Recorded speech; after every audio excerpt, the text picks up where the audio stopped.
welcome to this video. If you are new here, my name is Lydia. I am a fertility awareness educator. I make a lot of videos helping you to learn more about your body and how to track your cycle. In this video, I'm going to be showing you my cycles over an entire year, the year 2024. I'm going to talk to you about how my cycle improved throughout the year, specific markers that I was looking for, and how exactly they improved, what I was doing to help my cycle out, with the hope that if you have any cycle issues similar to mine, you can learn how to improve your cycle this year in 2025.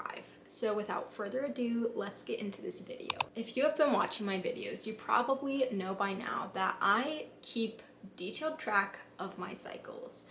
I keep all of my information in this binder. What I do each month is I typically have two papers. So one is what I'm using to keep track of all the details of what's happening. This is my basal body temperature that I graph here. And then down here, I keep track of things like cervical fluid observations and just other notes. I also just keep track of like when I'm starting different supplements and even just things like when I'm getting sick, so I can see how that's impacting my cycle. The other paper that I use for each cycle to keep track of things is my little cycle recap. I use this to keep track of the most important things related to my cycle. So things like how long my period was, how much blood was lost each period, how long my luteal phase was, things like that. Now, just a note, if you are interested in doing something similar, I do offer these PDFs through Etsy.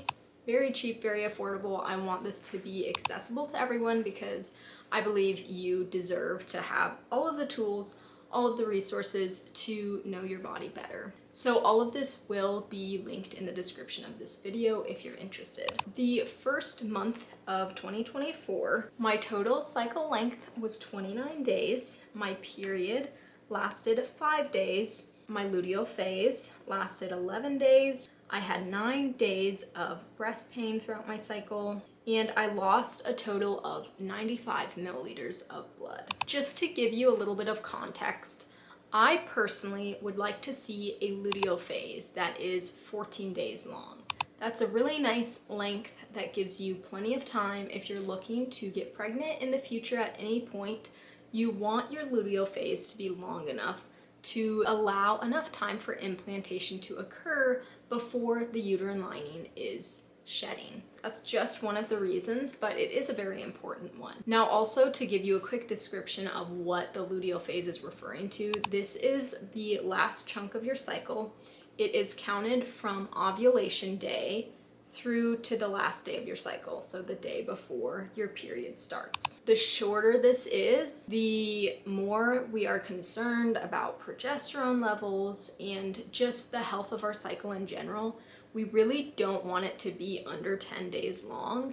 That's not ideal and could be a bit of a red flag that maybe something is going on. Another red flag that I experienced in this cycle was how much blood I lost. So I lost 95 milliliters of blood during this period, whereas the normal range of blood to be lost is 40 to 80 milliliters. So I was definitely beyond that for this cycle. As you will see as we get into the next months, it actually was much heavier than this as well. So let's get into month number 2. In month number 2, my total cycle length was again 29 days, and my period length was 7 days. My luteal phase was once again 11 days. I had 9 days of breast pain again, and I lost 110 milliliters of blood, far beyond what would be considered the normal range of blood to be lost. So in other words, I was experiencing heavy periods for sure. I'll go ahead and show you my chart for this month. You can see my temperatures. I had a fever starting out at the beginning of this month, which is what was going on there. But that is that month. Once again, several things that are less than ideal. My period length was nearly too long. We don't want our period to last longer than 7 days, and this one lasted exactly 7 days.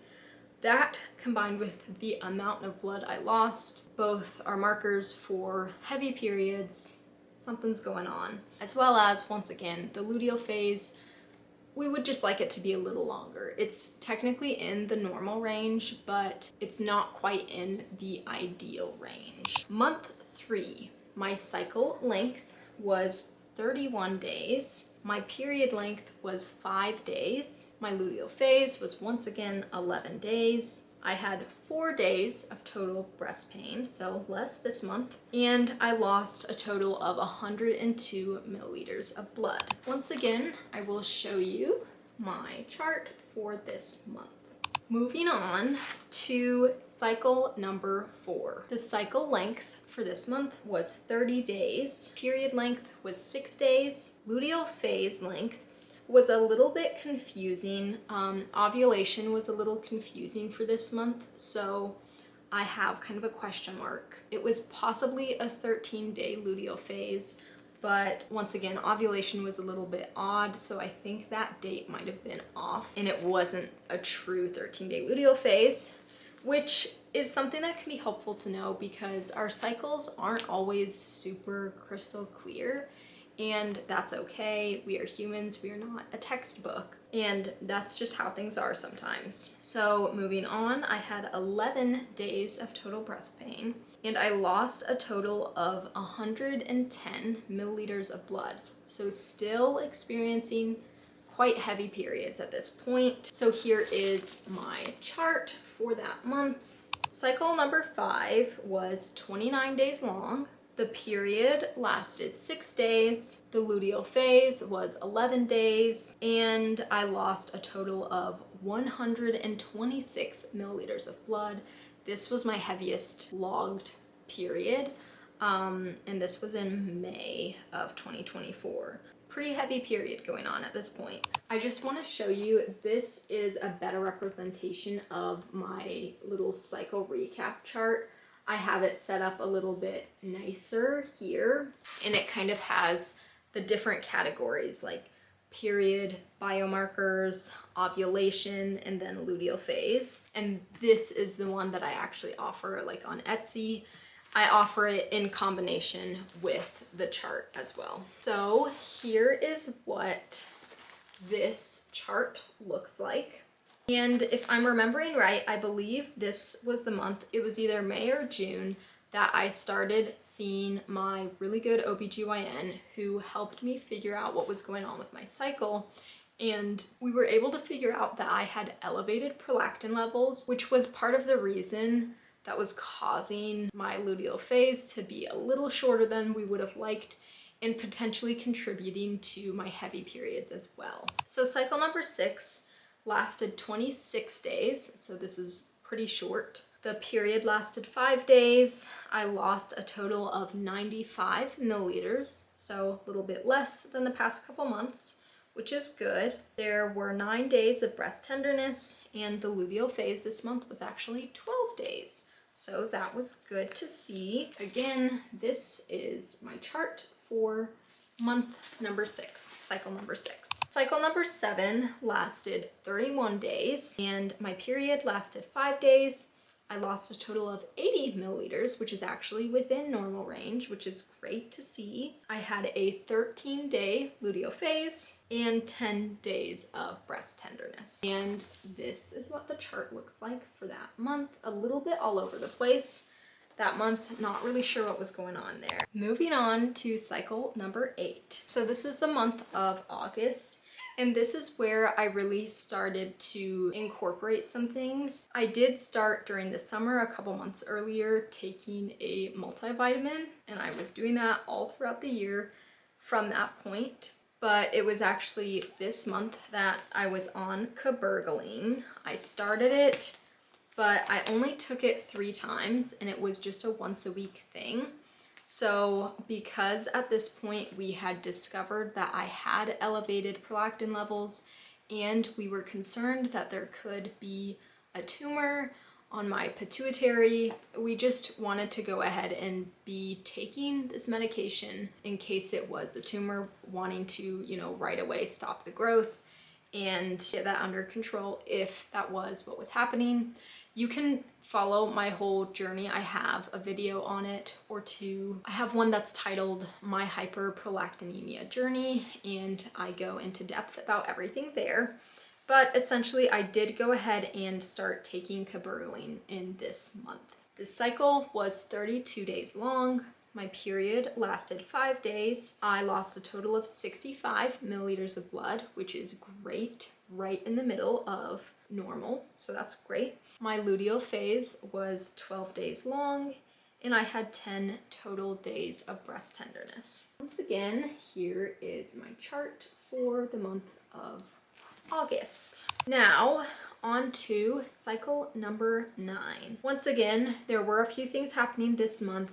I took my third and final dose of cabergoline because at this time I had my MRI and found out there was no tumor, so I felt fine just taking a natural alternative type of approach to this, and that was to be taking Vitex. Once again, I go into all of this in my hyperprolactinemia video, but I started taking Vitex. I will try to find a picture and put it here of the kind that I was taking. I was taking 1,000 milligrams of Vitex each day, which for the kind that I was taking, that was 2 capsules each day. So the length of this cycle was 30 days long. The period actually only lasted 4 days, but I was having a significant amount of spotting.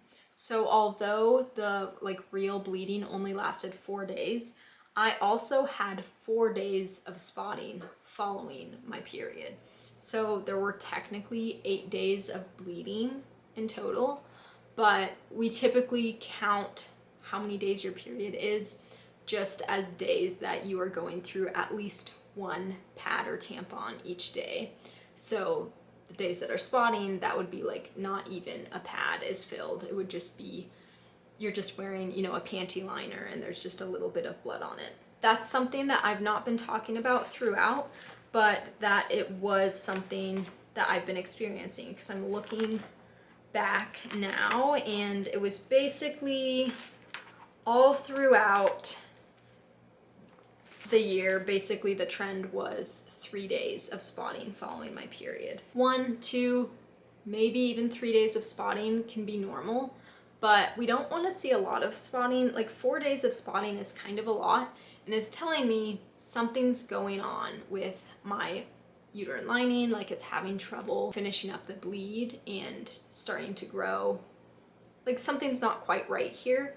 So that's something else that is included in the cycle recap and is important to be keeping track of. I lost 90 milliliters of blood total. I had a 12-day luteal phase and 8 days of breast tenderness during this cycle. So here you can see my chart, and you can see some of the notes that I have down here about when I took cabergoline, and I also label on there when I started taking Vitex, which was the end of August. I also started a new multivitamin. I started taking the Ritual multivitamin, but I only took that for 1 month. I did not like it. On to cycle number 10. So this was the first full cycle after being on Vitex. The cycle lasted 26 days. The period lasted 5 days with 2 days of spotting. The luteal phase length was 11 days. And once again, I lost a total of 90 milliliters of blood, and I had 8 days total of breast tenderness. Also, just a note, because I know you hear me talking about some of these things, breast tenderness in your luteal phase can happen for a lot of people, but it's not all that normal. It's a PMS symptom, so we want to keep track of all PMS symptoms, even though you might be told that that's normal. If you're experiencing a lot of them, that's not normal. It's telling you something might not be quite right with your hormone levels. There could be something wrong, and we don't want to feel miserable. There's no reason to feel miserable, and so having 8, 9, 10, 11 days of super sore breasts, that's not really normal. So that's something we also suspected had something to do with my prolactin levels. So here is my chart for that month. Once again, Moving on to cycle number 11. At this point, this was 2 months being on Vitex. I was very hopeful to maybe be seeing some good results. My cycle length was 29 days long. My period was 5 days long with 2 days of spotting. I lost a total of 80 milliliters, which is in a good healthy range. And I had a 12-day luteal phase and 11 days of breast tenderness. So everything was pretty much the same during this cycle. And then finally we get to cycle number 12, the last cycle of this year. So this cycle was 32 days long. My period was 5 days, again with 2 days of spotting. So this makes it 3 months in a row where I only had 2 days of spotting following my period rather than 3 or 4, which kind of had been the trend. So that was great to see. Once again, I lost 90 milliliters of blood total, but it's close enough to the range that I count that as a win. And I had my first ever 14-day luteal phase this month. I was very excited about that. I also had 8 days of breast tenderness, so a little bit less than the normal. And I also started taking a couple different things this month. I started an extra supplement. I started omega-3 supplement, and I started taking ginger instead of ibuprofen for cramps or headaches, anything like that. This is what my cycle looked like that month. So that is all for my little cycle recap for the year of 2024. I hope it was helpful to hear about what exactly my cycles looked like, what kind of things I'm looking out for, and what kind of things I was doing to help improve my cycles. Thank you so much for watching this video.